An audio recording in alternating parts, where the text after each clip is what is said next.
আজকে ভারতের যে হাই কমিশনার তিনি আমাদের অফিসে আজকে কার্সি কল এসেছিলেন এবং আপনারা আমাদের সঙ্গে প্রায় ঘণ্টাখানেক আলোচনা হয়েছে।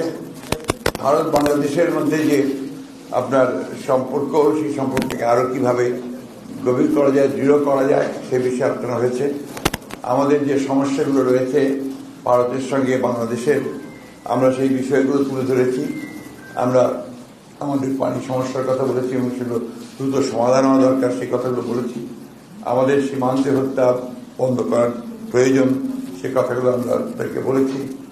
সেই সঙ্গে আমাদের যে আপনার সিকিউরিটি যে বিষয়টা আছে বোথ দ্য কান্ট্রিজ, সেটা নিয়ে আমরা কথা বলেছি। তারা বলেছেন যে তারা এই বিষয়গুলো অত্যন্ত সজাগ এবং তারা চেষ্টা করছেন দ্রুততার সঙ্গে সেই সমস্যাগুলো কীভাবে সমাধান করা যায়। তাদের যেটা মূল বক্তব্য সেটা হচ্ছে যে বাংলাদেশের সঙ্গে তারা সম্পর্ক আরো দৃঢ় করতে চান। বিশেষ করে পরিবর্তনের পরে নতুন যে অন্তর্বর্তীকালীন সরকার আছে তাদের সঙ্গে তারা ইতিমধ্যেই যোগাযোগ করেছেন, কথা বলছেন।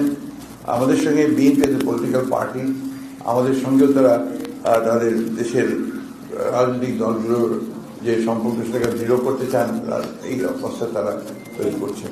এবং এই সম্পর্কের মধ্যে আরো কি করে সুস্থতা, আরো পজিটিভিটি কি করে নিয়ে আসা যায়, সেই বিষয়টার উপরে তারা কাজ করতে আগ্রহী। ধন্যবাদ।